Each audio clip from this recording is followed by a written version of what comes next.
మస్తాన్ గారు senior journalist phone line అందుబాటులో ఉన్నారు, వారితో మాట్లాడదాం. మస్తాన్ గారు గుడ్ మార్నింగ్ అండి. గుడ్ మార్నింగ్ అండి. గుడ్ మార్నింగ్ బ్రహ్మనాయుడు గారు. మస్తాన్ గారు ఏం జరుగుతా ఉంది? వైఎస్ఆర్ కాంగ్రెస్ పార్టీ శ్రేణులు ఎందుకు ఆ పార్టీకి చెందినటువంటి బలమైన నేతలు ఎమ్మెల్యేలుగా పోటీ చేసి మంత్రులుగా పదవులో అనుభవించినటువంటి వాళ్ళు ఎందుకు రాజీనామా బాట పడతా ఉన్నారు? అధినేత జనంలోకి వస్తానని చెప్తుంటే వారెందుకు రాజీనామాలు చేస్తున్నారు? అంటే అది వైఎస్ఆర్ కాంగ్రెస్ పార్టీ ఓటమి చెందిన తర్వాత ప్రస్తుత పరిస్థితికి అది అర్థం పడతాం. నిజానికి ఏంటంటే రాజకీయ పార్టీలో అంతర్గత ప్రజాస్వామ్యం అనేది ఉండాలని అందరూ కోరుకుంటారు. అయితే వైఎస్ఆర్ కాంగ్రెస్ పార్టీలో అంతర్గత ప్రజాస్వామ్యానికి సంబంధించి దాఖలాలు ఎక్కడ కనిపించవు. ఎవరైతే అధినేత నిర్ణయం అంటే అక్కడ పోలిట్ బ్యూరో కానీ లేకపోతే కేంద్ర రాజకీయ వ్యవహారాల కమిటీ కానీ అట్లాంటివి ఏమి ఉండవు. అధినేత ఒక నిర్ణయం తీసుకుంటారు, ఆ నిర్ణయం మేరకు అందరూ ఇంప్లిమెంట్ చేయాలి. ఆ నిర్ణయము పార్టీకి చేటు చేస్తుందా మంచి చేస్తుందా అనే విశ్లేషణ కూడా లేకపోతే మంచి అడ్వైస్ కానీ లేకపోతే భిన్నాభిప్రాయాన్ని కానీ వ్యక్తం చేసే పరిస్థితి అక్కడ లేదు. సో ఇప్పుడు అవన్నీ కూడా బయటపడుతున్నాయి. ఒక దారుణ ఘోర పరాజయం తర్వాత వీళ్ళందరూ చెప్పే ధైర్యం చేస్తున్నారు. చెప్పే ధైర్యం చేయడమే కాదు, ఇంకోటి కూడా మనం గమనించాలి. ఎవరైతే అలా చెబుతారో మళ్ళీ ఆ పార్టీలో ఉండే పరిస్థితి ఉండదు కాబట్టి వాళ్ళు వెళ్ళేటప్పుడే ఇవన్నీ వ్యక్తం చేస్తారు. మీరు బాలినేని శ్రీనివాస్ రెడ్డి గారిని తీసుకున్నా ఇంకొకరిని తీసుకున్నా ఎవరు బయటికి జగన్ గారితో పాటు 18 నెలల పాటు అంటే ఆయన 16 నెలలు అనుభవించారు జైలు శిక్ష. మోపిదేవి వెంకటరమణ గారు ఉన్నారు, బీసీ సామాజిక వర్గం నుంచి వచ్చారు. వైఎస్ రాజశేఖర రెడ్డి సమకాలీన ఆయనతో కలిసి పనిచేశారు.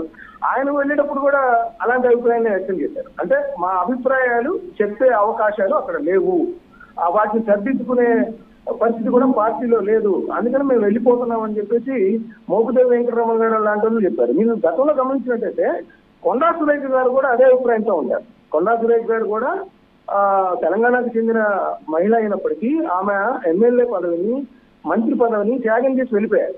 సో అప్పటి నుంచి అదే వైఖరి కొనసాగుతుంది. అంటే అధినేతలో కొంత మార్పు రావాలని వీళ్ళందరూ కూడా కోరుకుంటా ఉన్నారు.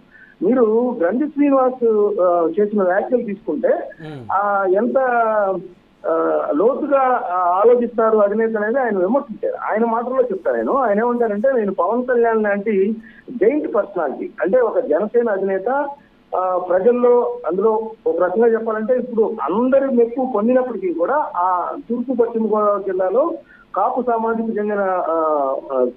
సామాజిక వర్గానికి చెందిన వ్యక్తి ఆయన ఏమంటారంటే పవన్ కళ్యాణ్ లాంటి వ్యక్తిని ఓడించినప్పుడు తనకు మంత్రి పదవి ఇస్తారని చెప్పేసి అందరూ అనుకున్నారు. నాకు అందరూ ఫోన్ చేసి చెప్పారు. కానీ అధినేత వైఖరి మాత్రం అట్లా నాకు మంత్రి పదవి ఇస్తే పవన్ కళ్యాణ్కి పేరు వస్తుంది కదా అని చెప్పేసి నాకు ఇవ్వలేదనేది కూడా నేను గ్రహించాను. ఇటీవల కాలంలో అంటే ఒక 2 నెలల క్రితం వెళ్ళినప్పుడు కూడా ఆయన మాటల్లో ఏం చెప్పారంటే నేను కష్ట సమయంలో ఉన్నాను.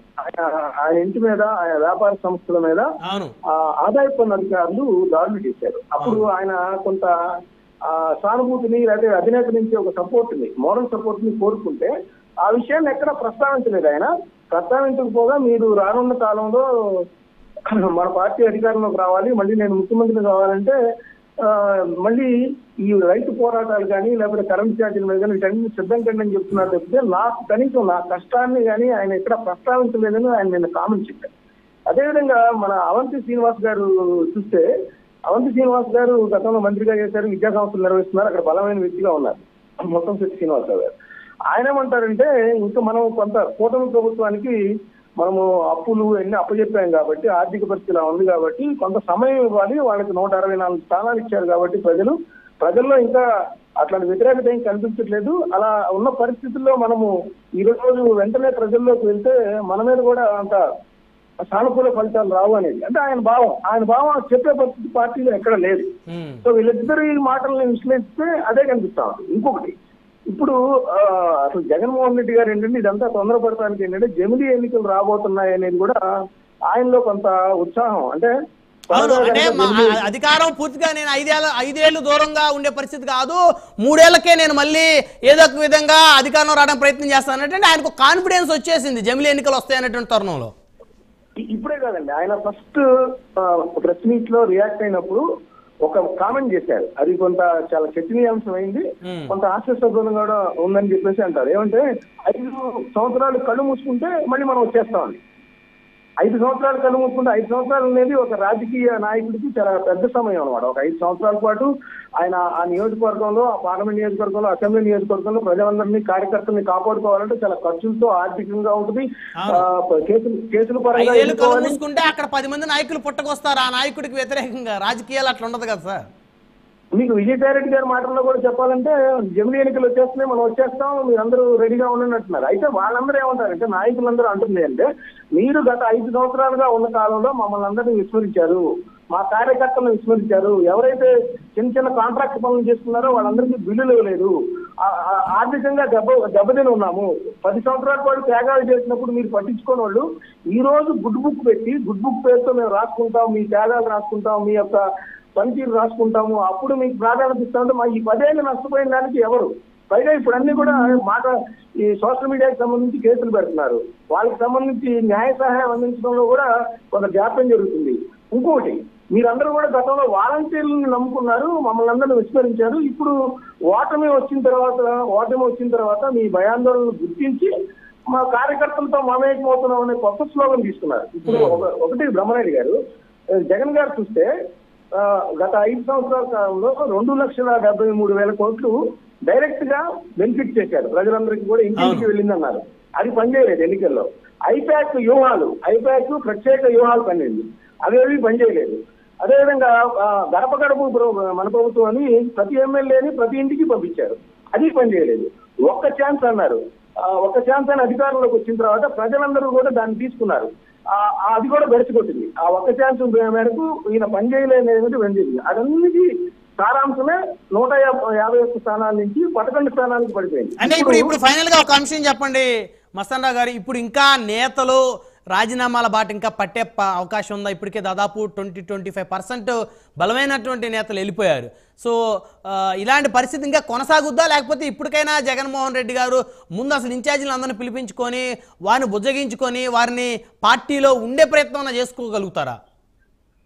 అంటే ఇక్కడ ఒకటండి, కొంతమంది వెళ్ళే నాయకులందరూ కూడా, బాలినేని గారు కానీ వీళ్ళందరూ చెప్తుంది ఏంటంటే, ఆయన వైఖరిలో మార్పు రావాలి. ఆయన చుట్టూతో ఒక కోటరీ ఉంది, ఆ కోటరీ నిర్ణయాలన్నీ కూడా ఎవరైతే ఈ అసంతృప్తి నేతలు ఉన్నారో వాళ్ళని బొద్దిగించే విధంగా లేదు, అదే వైఖరి కొనసాగిస్తున్నారు. ఎవరైతే రీజనల్ కోఆర్డినేటర్లుగా ఉన్నారో వాళ్ళందరూ కూడా తామంతా పెద్ద వ్యక్తులుగా భావిస్తారు. చెప్తే ఎక్కడా కూడా అసెంబ్లీ నియోజకవర్గాల వాళ్ళకి కానీ మాజీ మంత్రులతో కానీ ఎక్కడ సమన్వయం లేదనే అసంతృప్తి అయితే ఉంది. ఆ అసంతృప్తిని ఎప్పుడైతే వాళ్ళు గ్రహించి వాటిని రూపుమాపే చర్యలు, వాటిని ప్రక్షాళన చేసే చర్యలు చేపడతారో అప్పుడే ఈ యొక్క వలసలు ఆగుతాయి. ఇంకొకటి ఉన్నది ఏంటంటే, ఒక పక్కన పవన్ కళ్యాణ్ అనే వ్యక్తి చాలా అట్రాక్టివ్ గా కనిపిస్తున్నాడు ఈ వైఎస్ఆర్సీపీ నుంచి వెళ్లే నేతలందరికీ కూడా.